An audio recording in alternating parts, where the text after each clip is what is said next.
Bonjour à chacun et chacune que j'ai pas encore pu saluer personnellement. Pour moi, c'est un privilège d'être avec vous ce matin. C'est une église dans laquelle j'ai jamais encore pu participer à un culte et je suis vraiment reconnaissant de pouvoir vivre ces moments avec chacun d'entre vous. Est-ce que certains connaissent ce personnage de bande dessinée de Tintin? Nestor. Oui. Dans la vie, Nestor est majordome, serviteur.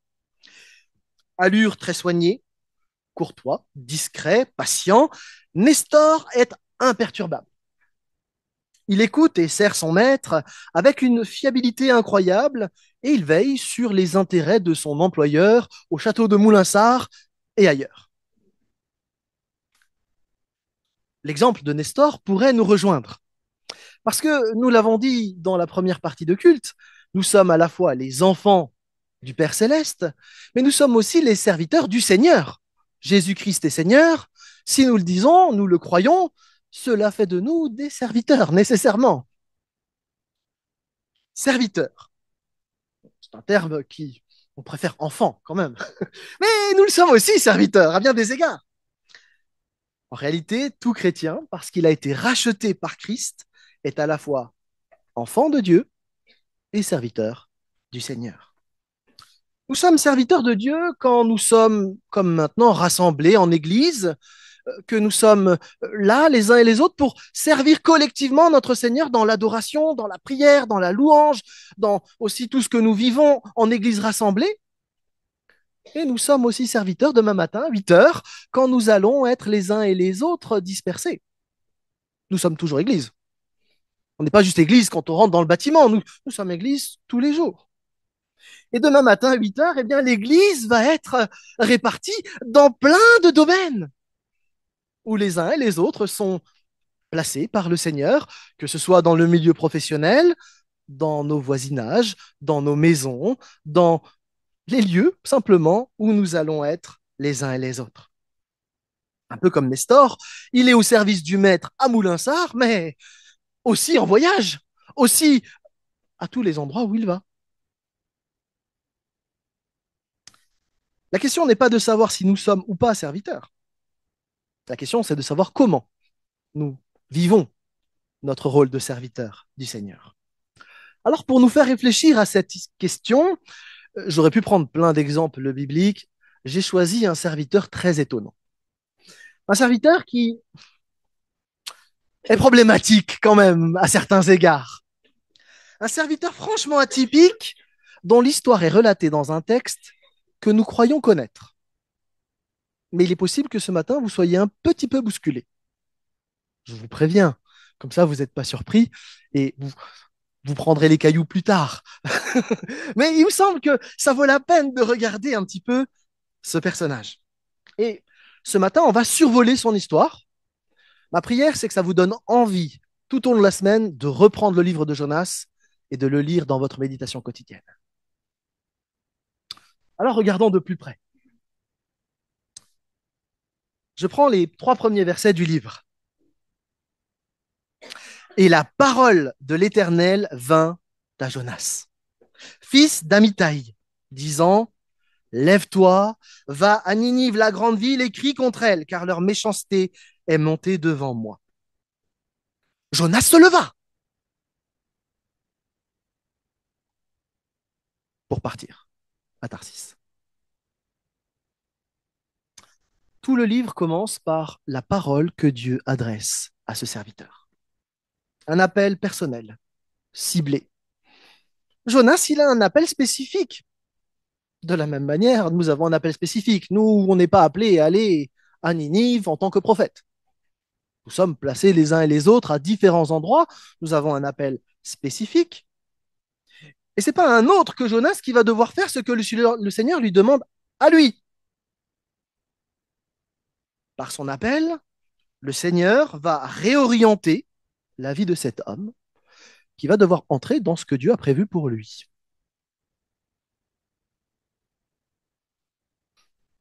Peut-être que Jonas avait prévu de faire quelque chose cette semaine-là. Et l'appel du Seigneur l'oblige à changer de direction.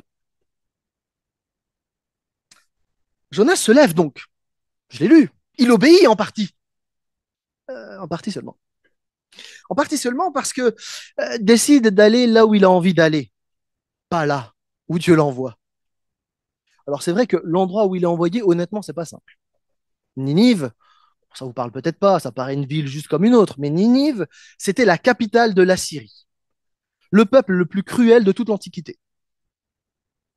C'est comme demander à un juif pendant la Deuxième Guerre mondiale d'aller à Berlin. Vous voyez le lien un petit peu? C'est extrêmement violent comme ville.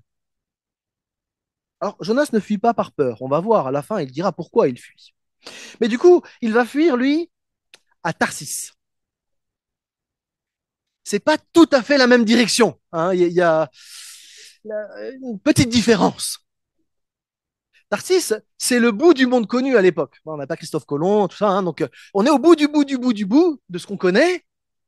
Les plages, les palmiers, tout ça, ça a l'air sympa de Tarsis. Donc il se lève pour fuir finalement ce que Dieu lui demande de faire.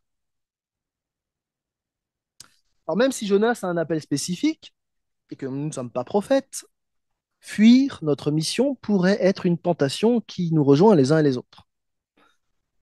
Je plaide coupable. Je dois vous dire, c'est pas confortable pour moi de toujours faire ce que le Seigneur me demande. D'abord parce qu'on peut penser parfois que la tâche qui nous est confiée à nous est trop grande, trop écrasante. Comment être au service de Dieu dans mon domaine? Ben, ce n'est pas une évidence, forcément. La manière de vivre mon travail, par exemple, elle peut être impactée par plein de choses et c'est pas évident d'être témoin du Seigneur là où il m'a placé. Pourtant, le lieu de travail, parce que le Seigneur vit en moi, peut devenir lieu de la présence de Dieu là où je suis placé. Ah, mais comment je fais ça? Là où je suis placé, il y a un pont entre le Seigneur et les gens qui sont autour de moi, parce que j'y suis, quel que soit le lieu où je suis placé. Mais comment le vivre? Ah, finalement, Tarsis, c'est quand même vachement confortable, hein. Le Seigneur nous appelle à être, nous, sel et lumière. C'est ça notre appel. Sel et lumière. Alors j'aimerais vous rassurer, si on met juste un petit peu de sel dans un plat, ça change déjà les choses. Moi, mes enfants, parfois, ils font la cuisine. Mon garçon, en particulier, quand il fait la cuisine, il oublie régulièrement le sel dans les pâtes, dans le riz. Ben, c'est pas très chouette à manger. Je suis content qu'il fasse à manger, ceci dit. Un peu de sel, ça donne du goût. Un peu de sel, ça fait une différence. Et quand vous êtes dans le noir, une toute petite lumière, même la plus faible qu'elle soit, ça fait une sacrée différence. Dieu ne nous appelle pas à être des projecteurs dans le monde, mais des lumières, des simples lumières qui, là où ils sont placés, éclairent. Nous pouvons faire une différence dans le monde du travail, dans nos vies de famille, même si ce ne sont pas toujours des lieux faciles pour être témoins. Parfois, nous sommes placés dans des situations qui ne sont pas justes, dans des situations où, vous savez bien, au boulot, les collègues qui jouent des coudes, ou d'autres qui font rien mais qui retirent toute la gloire. Vous voyez un petit peu le. Être témoin là-dedans, ouais, c'est pas si simple. Et pourtant, le Seigneur nous appelle à être témoins là où nous sommes placés. Avec le voisin pénible. Oh, il n'y a que des voisins sympas à Villefranche, j'ai oublié.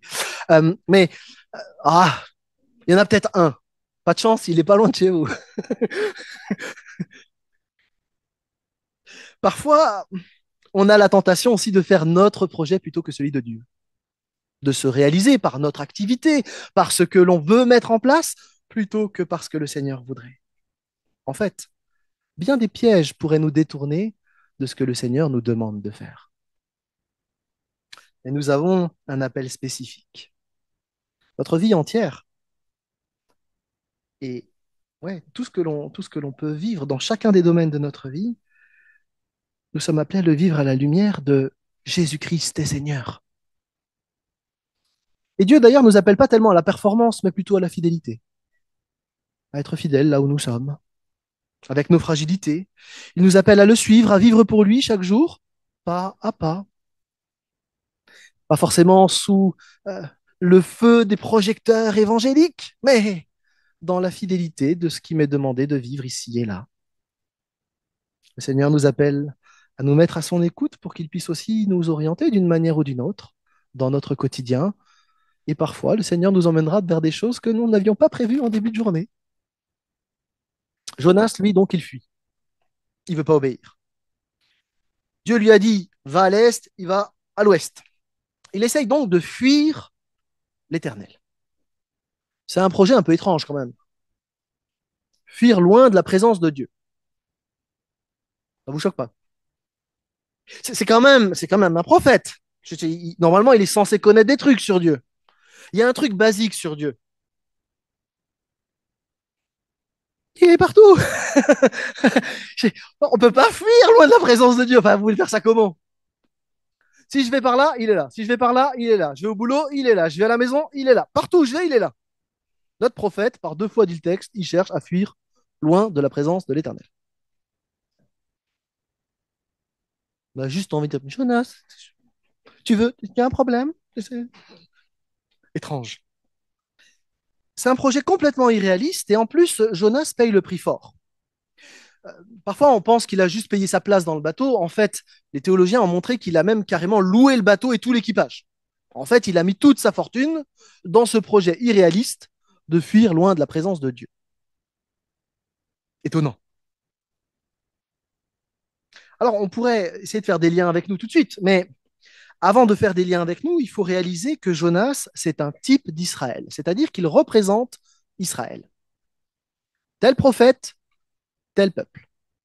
À l'époque de Jonas, le peuple d'Israël ne veut pas du tout écouter Dieu. Mais alors, pas du tout. Ni les rois, ni les prophètes, ni tous les gens du pays. Chacun fait ce qu'il veut. On adore des divinités autres, etc., etc. Et en fait, avec Jonas, vous avez une caricature d'Israël. Un serviteur qui ne veut pas obéir à Dieu. Et donc, Jonas est par un effet dans le texte comme le miroir d'Israël. Ce qui est étrange, vraiment étrange, c'est que Jonas, dans l'histoire biblique, c'est le premier missionnaire pour les nations païennes. Jusque-là, les prophètes, ils étaient envoyés en Israël.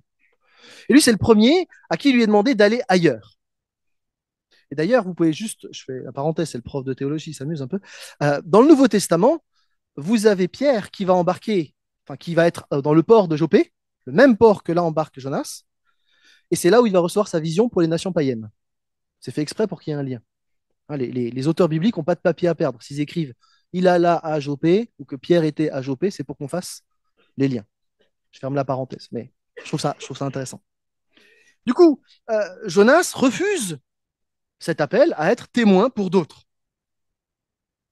C'est pas facile d'aller vers des personnes qu'on n'a pas choisies. Pas simple. Ce mois-ci, on a un rapport qui a été publié au niveau mondial qui s'appelle le rapport du Grand Ordre missionnaire, et donc c'est le mouvement de Lausanne qui a publié ça, avec plusieurs chiffres sur l'état de la mission dans le monde. Le Seigneur nous a donné une mission à 2000 ans, allez, faites de toutes les nations disciples, etc. Et donc on fait un état des lieux. Dans le monde actuellement, il y a 31% de chrétiens. On pourrait se dire, ok, ça veut dire qu'on a un tiers qui est chrétien. Ça veut aussi dire qu'il y a 2 tiers qui ne le sont pas et qui ne connaissent pas le Seigneur, du coup. Vous voyez le chiffre en France? Il y a quelque chose d'assez interpellant là. En 50 ans, en Corée, on est passé de 0% de la population chrétienne à 60%. Impressionnant. Un autre graphique simplement, juste pour vous faire réfléchir avec ces chiffres-là. Vous voyez la ligne en bas, la ligne bleue. Est-ce qu'il y a un prompt? Ouais, voilà. Cette ligne-là. Ça, c'est l'évolution des chrétiens en Europe. C'est une courbe qui est stagnante. En fait, elle diminue même si on réfléchit un petit peu parce que la population n'arrête pas d'augmenter. Un autre graphique, après je vous laisse un peu tranquille. Mais juste pour vous faire réfléchir. Ici, vous avez dans les parties claires la part de la population, pas simplement qui n'est pas chrétienne, mais la part de la population qui n'a même pas entendu une fois parler du nom de Jésus. Cette part dans le monde n'arrête pas d'augmenter. Ah, si j'en avais une dernière, pardon. C'est peut-être la pire pour moi, celle-là. Le chrétien moyen, dans les églises en Europe, pense que partager l'évangile est facultatif pour plus de la moitié. Qu'on le partage ou pas, peu importe. Waouh, il y a quelque chose qui doit nous arrêter là. Tiens, si vous êtes au courant qu'il y a le feu dans le bâtiment, j'imagine la moitié qui dit non, mais il y a le feu, c'est pas grave. On parle plus que du feu dans un bâtiment. On parle de la destinée éternelle des personnes qui nous entourent. Jonas, lui, alors que Dieu lui donne mandat d'aller, il y va pas. Alors il monte sur ce bateau et Dieu va faire lever une tempête. Alors c'était pas une petite tempête, hein, parce qu'on est avec des marins qui sont habitués et ces marins sont terrorisés par ce qui est en train de se vivre. Les gens ont peur réellement. Le texte biblique que vous relirez, vous verrez, le texte dit que le bateau allait se déchirer. Vous imaginez la violence de la tempête. Et alors on a là un contraste très frappant dans le texte entre d'un côté Jonas, responsable de la situation qui dort paisiblement, et de l'autre côté des marins agités dans tous les sens qui balancent tout par-dessus bord pour essayer de sauver leur vie. Juste imaginez-vous la scène. Vous avez un type qui dort, ok, et de l'autre côté, des gens dans une folie pas possible de gestion de crise. Étrange contraste, non? Le livre de Jonas ne fait que jouer des contrastes. Le prophète ne se soucie de rien, de personne, il ne se mêle pas aux autres, il est complètement déconnecté de la réalité souffrante des gens qui sont avec lui sur le bateau. Comment c'est possible qu'un serviteur de Dieu puisse à ce point-là manquer d'intérêt pour ceux qui partagent le même bateau? Comment est-ce qu'il peut être tellement loin des gens qui l'entourent? Question. Et je m'inclus dedans.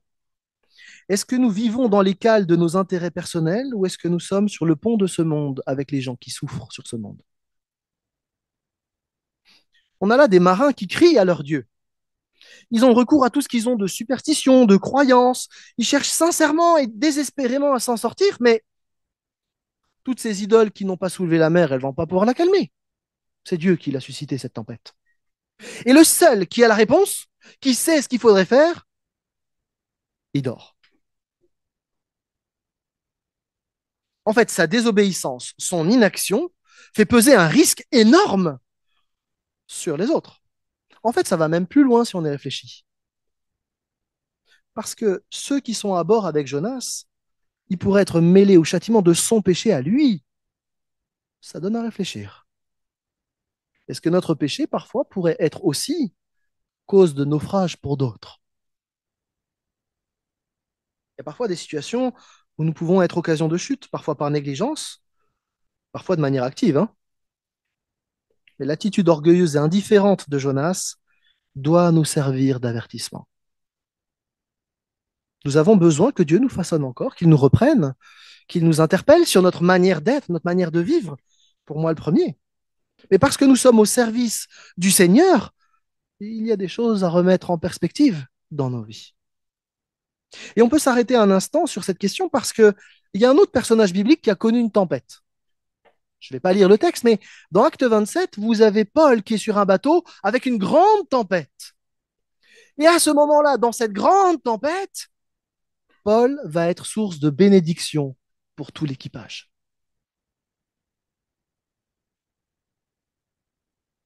Du coup, on peut de nouveau faire un parallèle. Dans notre manière de vivre, dans l'impact que nous avons autour de nous, est-ce que nous sommes des Jonas ou des Paul?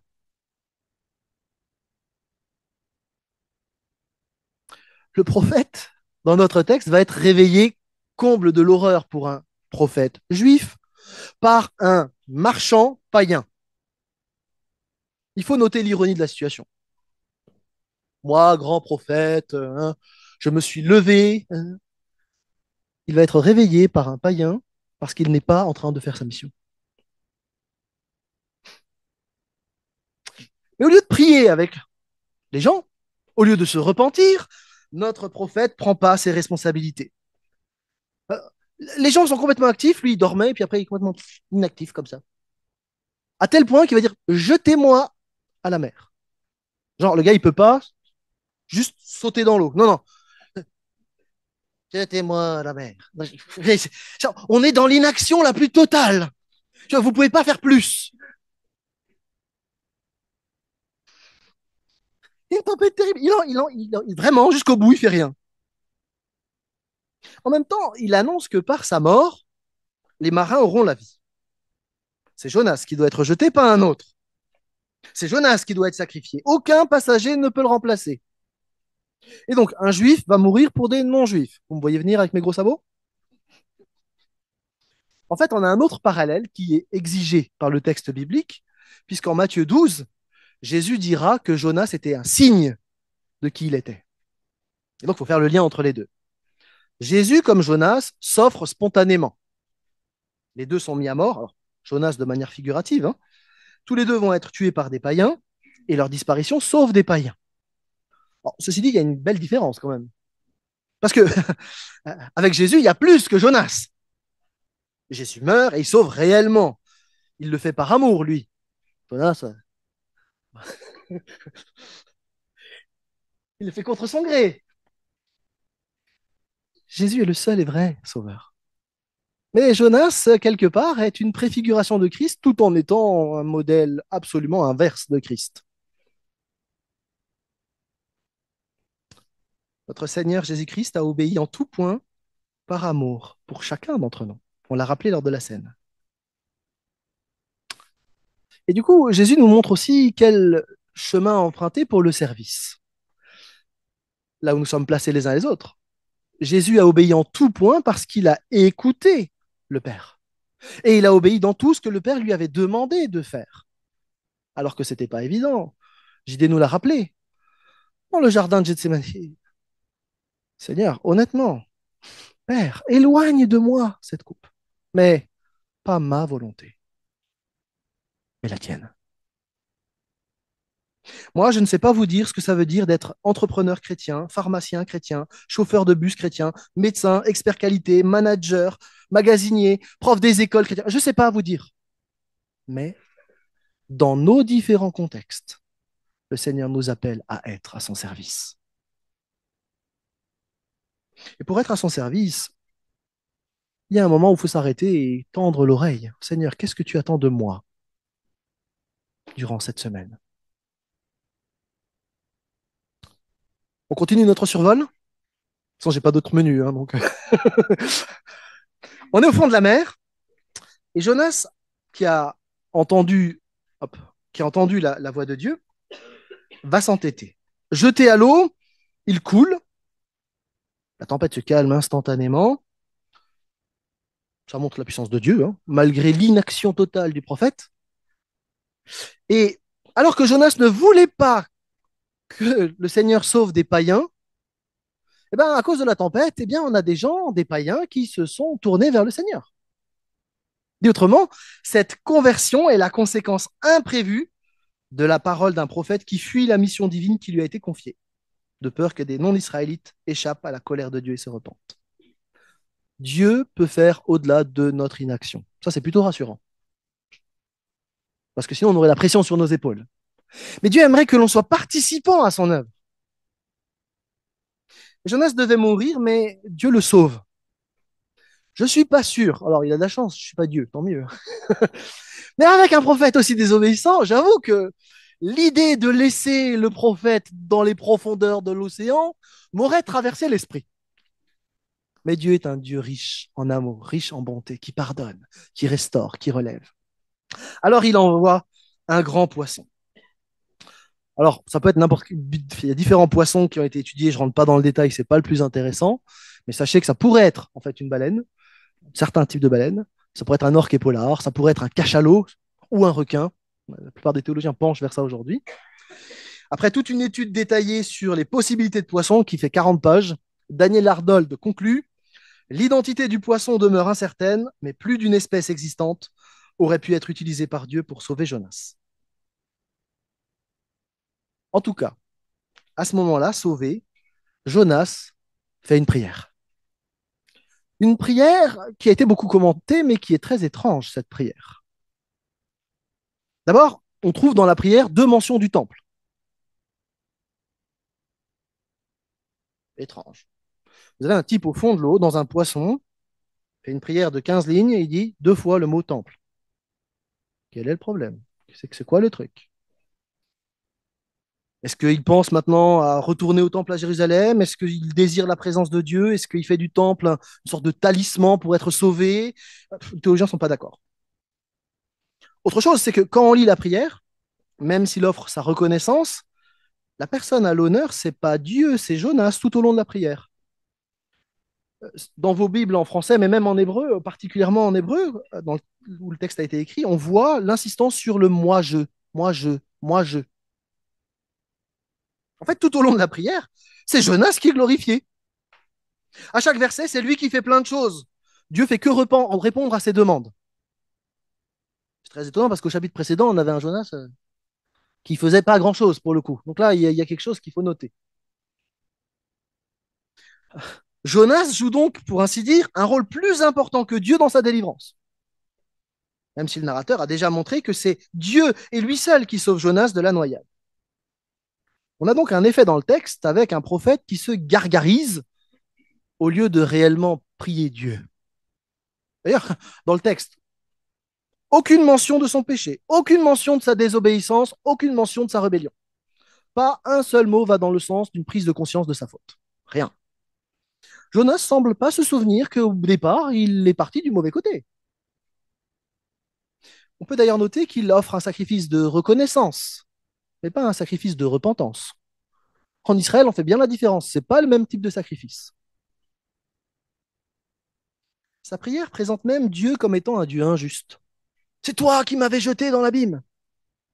Euh, c'est toi qui m'as chassé. Alors, soit les vapeurs du suc gastrique de la baleine fait tourner la tête au prophète, soit il souffre d'amnésie, ou alors cette prière n'est pas tout à fait ce qu'elle semble être. En fait, c'est comme du faux Nutella. Ça ressemble à du Nutella, ça a la couleur du Nutella, mais c'est pas du Nutella. Ça ressemble à une prière de repentance, ça semble être une prière de repentance, mais en fait, ça l'est pas. C'est du toc. D'ailleurs, la suite le démontre, si jamais vous n'étiez pas convaincu, parce que s'il s'était repenti, on aurait quelque chose du type Dieu reposa Jonas et le renvoya donc vers sa mission. Le texte dit l'Éternel commanda au poisson et il vomit Jonas sur la terre ferme. C'est pas spécialement un terme qui montre l'approbation. Vous voyez, on est plutôt dans quelque chose du rejet. En fait, Jonas s'imagine à tort qu'il est un bon croyant, qu'il souffre injustement et il ignore ses péchés flagrants, sa désobéissance envers Dieu. Il est trompé par son propre cœur orgueilleux, dur. Pourtant, Dieu va utiliser ce prophète-là. C'est étonnant, hein? Mais bon, j'ose nous arrêter ici. Est-ce que pourrait-on être de bons chrétiens, de véritables serviteurs de Dieu, sincères, et pourtant s'enfermer dans des dysfonctionnements si importants en s'auto-justifiant alors qu'il y a des péchés flagrants dans nos vies? Peut-être que l'on pourrait être dans l'incapacité de se regarder dans le miroir et être en difficulté pour questionner nos propres dysfonctionnements, nos valeurs boiteuses. Dans le ventre du poisson, alors qu'il aurait pu s'arrêter et repartir dans une meilleure direction, le prophète s'entête. Il ne se repent pas. Alors il finira par aller à Ninive, bien sûr, un peu forcé quand même. Hein, il se dit, ok, pas tellement le choix face à Dieu, vous voulez faire un bras de fer avec Dieu, bon courage, vous pouvez vous amuser longtemps. Hein. Alors il va à Ninive, mais les chapitres suivants montrent qu'il n'a pas changé d'attitude, notre prophète, malgré tout ce qu'il vient de vivre. Et donc même si on aime les belles histoires de conversion, c'est pas franchement sûr que ce soit le cas dans notre histoire. Jonas va délivrer la prédication la plus courte de l'histoire. Une phrase, aucune explication. On ne parle même pas de Dieu. Dans 40 jours, une catastrophe viendra sur Ninive. J'espère que JD vous fait des prédications un peu plus consistantes. Enfin, j'ai pas trop de doutes, hein, je vous avoue. Mais c'est étonnant comme prédication. En Israël, les prophètes, ça fait plus de 50 ans qu'ils n'arrêtent pas de faire des messages, des prédications pour que Israël se retourne vers le Seigneur. Et là, vous avez une prédication, une phrase. Et alors, l'effet, c'est la conversion immédiate. Comme quoi, Dieu fait vraiment ce qu'il veut. Vous vous rappelez la petite lumière? Dieu fait ce qu'il veut. Même avec des témoins qui obéissent en marche arrière. La conversion de Ninive, elle dénote avec Israël. Vraiment. Ce qui est fou, c'est que Jonas, lui, avec cette grande campagne d'évangélisation qui a bien marché, il se met en colère. Visiblement, il est mécontent que Dieu ait pitié de ce peuple. Et il précise que c'est parce qu'il ne voulait pas que Dieu ait compassion de ce peuple qu'il ne voulait pas y aller. On a donc un contraste énorme entre le Dieu plein d'amour qui fait grâce et ce prophète qui n'en fait qu'à sa tête et qui n'aime pas les autres. De nouveau, je ne peux pas m'empêcher de penser que si ça avait été mon prophète, là, à ce moment-là, il passe un sale quart d'heure. Je le foudroie, je le découpe en morceaux. Enfin, voilà, je fais quelque chose. Hein. Dieu, lui, est-ce que tu fais bien de te mettre en colère? Il le fait réfléchir. Il le fait réfléchir pour que le prophète change encore. Encore une main tendue à ce prophète désobéissant. Et Jonas ne répond pas. Il fuit la discussion, il se retire à l'extérieur de la ville. Vous l'avez là. Vous avez une notion dans le texte. J'invite à la trouver. Une précision. Rappelez-vous, à l'époque, les auteurs bibliques n'ont pas de papier à perdre. On n'a pas de ramette de papier chez Super U, on ne peut pas faire CTRL-ALT pour ajouter une page. Donc quand on écrit quelque chose, ça a du sens. Vous avez une précision dans le texte qui dit qu'il s'installe à l'est. Pourquoi c'est important? Eh bien parce que si on prend une carte, Ninive c'est là, l'est, c'est pas du bon côté pour rentrer chez soi. Normalement, il devrait aller vers l'ouest. Vous avez tout un jeu dans Jonas sur les directions. Hein. La construction d'un cabanon témoigne d'une volonté de prolonger le séjour en cas de besoin. Jonas s'est installé à l'est de la ville, c'est-à-dire dans la direction opposée au chemin du retour, pour indiquer à l'Éternel qu'il n'est absolument pas prêt à rentrer au pays. Il continue le bras de fer avec Dieu. Bon, bah, suivons-le. On a le dernier dialogue du livre.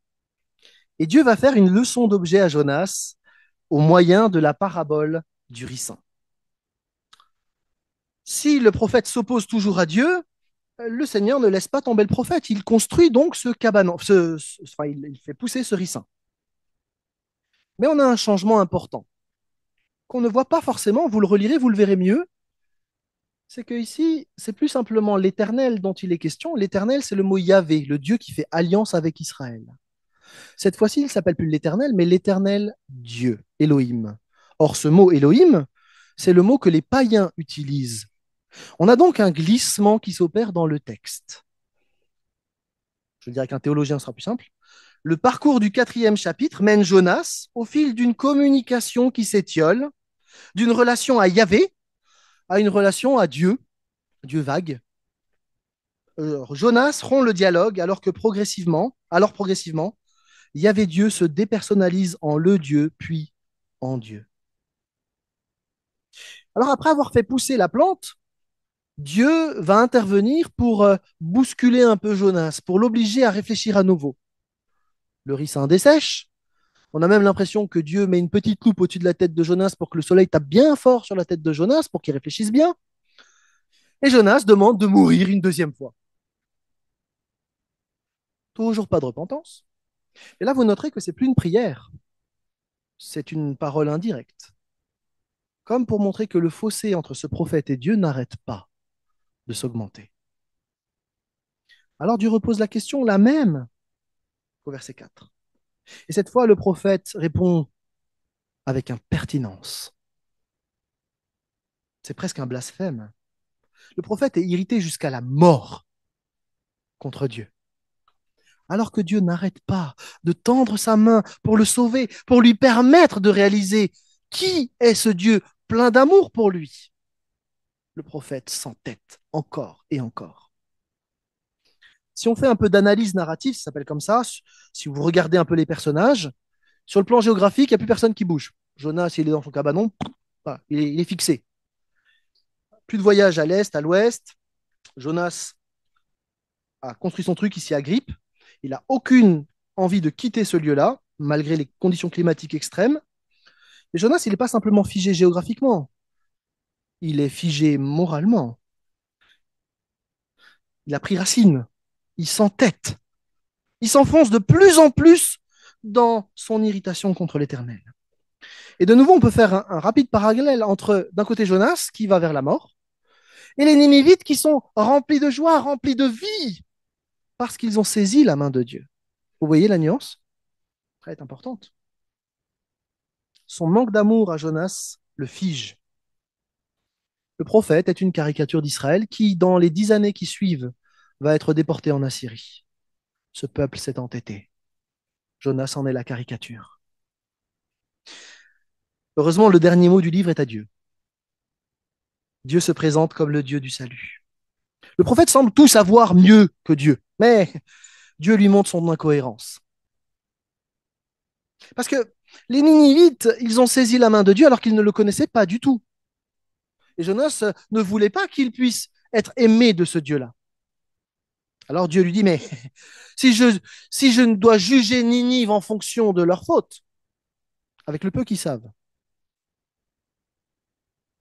toi, je dois faire quoi avec toi?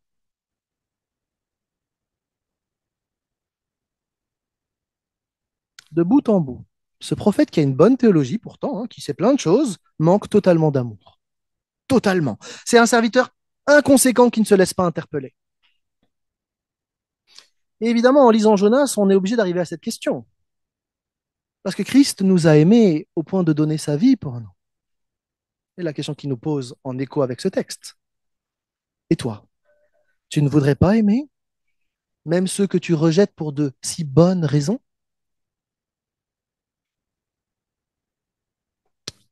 J'aimerais conclure. Nous sommes serviteurs de Dieu. C'est ce que nous disons.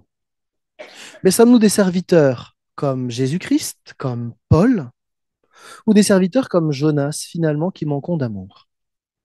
Ce texte a été écrit pour nous interpeller. Le Seigneur a voulu qu'il soit dans le texte biblique pour qu'on puisse le lire. Nous sommes invités à répondre avec simplicité, avec humilité, avec un esprit de service à l'appel que le Seigneur nous donne.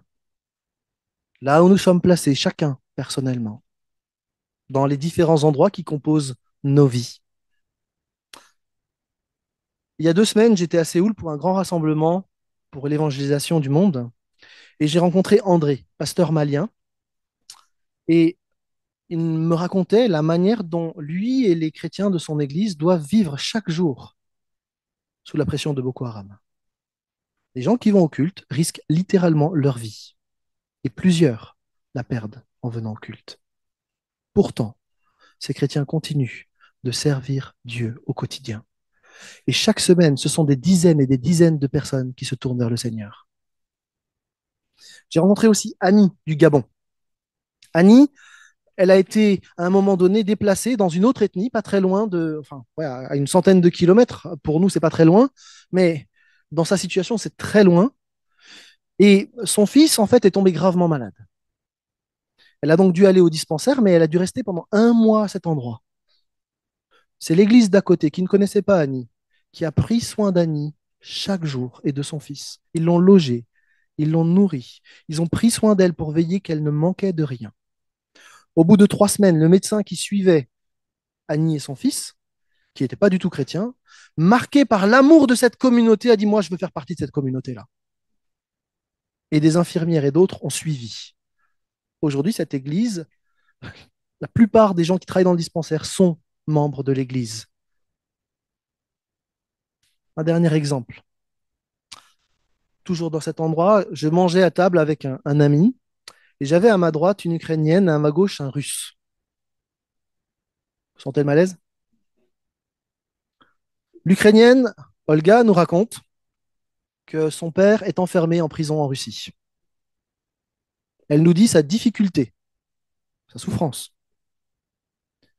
Tout d'un coup, Vassili, à ma gauche, prend la parole et explique que lui, au moment du début de la guerre, par conviction, convaincu par Dieu, il a décidé de laisser son travail et son pays et d'aller s'installer au Mexique avec sa famille. Humblement, simplement, il a vécu selon ses convictions. S'en est suivi une discussion d'un quart d'heure en russe, j'ai rien compris. Mais je peux vous dire que Olga, à ma droite, elle a été bouleversée par cette rencontre, de rencontrer un chrétien russe qui vivait sa foi authentiquement dans ses convictions. Question pour nous. Comment allons-nous vivre notre semaine devant le Seigneur?